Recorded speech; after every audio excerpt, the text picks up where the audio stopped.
নমস্কার বন্ধুরা, আপনারা দেখছেন PR ভিলেজ কিচেন।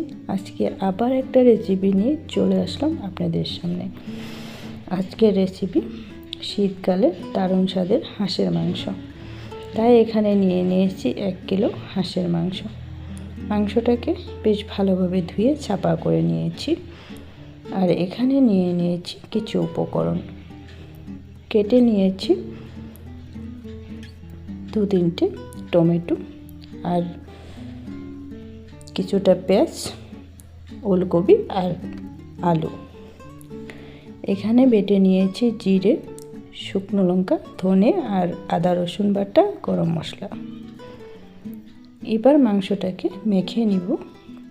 এখানে কুচিয়ে রাখা পেঁয়াজগুলো দিয়ে দিলাম। এখানে জিরে, ধনে, শুকনো লঙ্কা একসঙ্গে বেটে নিয়েছি। আদা রসুন বাটা, একটু আদা রসুন বাটাটা বেশি দিতে হবে, হাঁসের মাংস একটা গন্ধ থাকে সেজন্যে। এখানে দিলাম পরিমাণ মতো লবণ আর হলুদ, আর দিব সর্ষের তেল। এবার মাংসটাকে ভালোভাবে মেখে নিতে হবে। খুব সহজ পদ্ধতিতে আমি এই রান্নাটা করছি আর সকল বন্ধুদের সঙ্গে শেয়ার করে নিচ্ছি। এবার ঢাকা দিয়ে রেখে দিব 10 মিনিটের জন্য। এদিকে একটা কড়াই নিয়ে নিলাম। কড়াইয়ের মধ্যে দিয়ে দিব তেল। হাঁসের মাংস বেশি তেল দিতে হয় না। এই তেলটা মধ্যে আমি ওলকপি আর আলুটাকে ভেজে নিব। ওলকপি আলু দিয়ে দিলাম। এর মধ্যে অল্প পরিমাণে লবণ আর হলুদ দিব। লবণ হলুদটা এর জন্যে দিব কালারটা চেঞ্জ হয়ে আসবে। লবণ হলুদটা দিয়ে ওলকপি আলুটাকে হালকা করে ভেজে নিব। এই ওলকপি আলু দিয়ে হাঁসের মাংস আমার তো খেতে বেশ দারুণ লাগে। তোমাদের কেমন লাগে অবশ্যই একবার কমেন্টে জানাতে ভুলবে না। হালকা করে ভেজে নিয়েছি। এবার তুলে নিচ্ছি একটা পাত্রে। আর এই তেলের মধ্যে আমি ফোড়ন দিব, আর কোনো তেল এর মধ্যে ব্যবহার করব না। ফোড়নে দিলাম গোটা গরম মশলা, দারচিনি, এলাচ, লবঙ্গ, আর দিলাম 1 চা চামচ জিরে। এবার কেটে রাখা টমেটোগুলো তেলের মধ্যে অ্যাড করে দিলাম। হালকা করে নাড়াচাড়া করে নিব টমেটোটাকে। দেখুন এভাবে একটু নাড়াচাড়া করে এবার আমি মাংসটাকে অ্যাড করে দিব।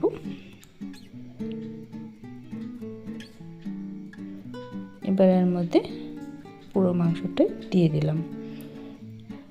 এবার নাড়াচাড়া করতে থাকবো অনবরত। মাংসটাকে বেশ ভালোভাবে কষাতে হবে।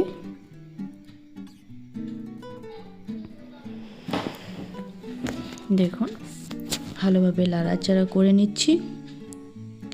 আজকে যারা আমার ভিডিও নতুন দেখছেন, নতুন বন্ধুদেরকে বলছি, ভিডিওটা দেখে যদি ভালো লাগে লাইক, কমেন্ট, শেয়ার করার সাথে চ্যানেলটাকেও সাবস্ক্রাইব করে নিতে ভুলবেন না। দেখুন মাংসর থেকে তেল রিলিজ হওয়া শুরু করে দিয়েছে। এই মাংসটাকে আরও খানিক সময় নাড়াচাড়া করে ভেজে নিতে হবে।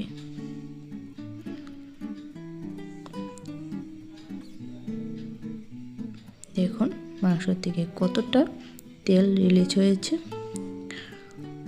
এর মধ্যে কিন্তু আমি কোনো জল ব্যবহার করিনি। এভাবে নাড়াচাড়া করে মাংসটাকে কষাতে থাকবে বেশ কিছু সময় ধরে। এবার আমি এর মধ্যে অ্যাড করে দিলাম ওলকপি আর আলুগুলোকে।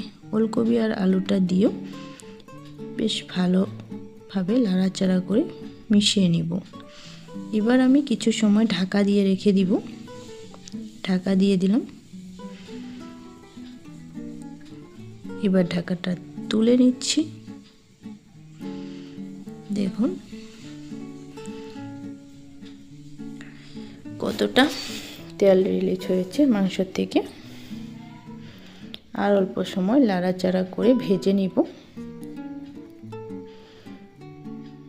দেখুন বেশ ভালোভাবে ভেজে নিয়েছি। মাংসটাকে। এবার আমি এর মধ্যে জল অ্যাড করে দিব। ঝোলটাকে পরিমাণ মতো দিতে হবে। দেখুন কালারটা কত সুন্দর চলে এসেছে, দেখতেই পাচ্ছেন। খেতেও কিন্তু এতটা টেস্টি হয়েছিল, বলে বোঝাতে পারবো না। এবার ভালোভাবে কিছু সময় জাল করে নিতে হবে মাংসটাকে।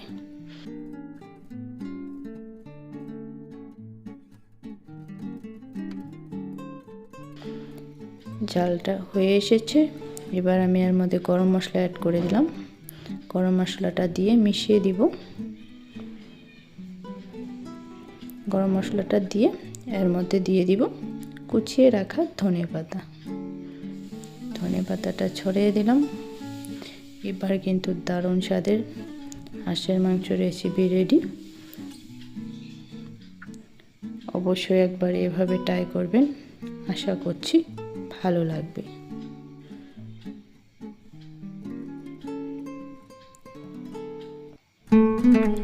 সব সময় সঙ্গে থাকা সকল বন্ধুদেরকে অনেক অনেক ধন্যবাদ জানাই। আজকের ভিডিও আমি এখানে শেষ করছি। আবার দেখা হবে অন্য কোনো ভিডিওর সঙ্গে।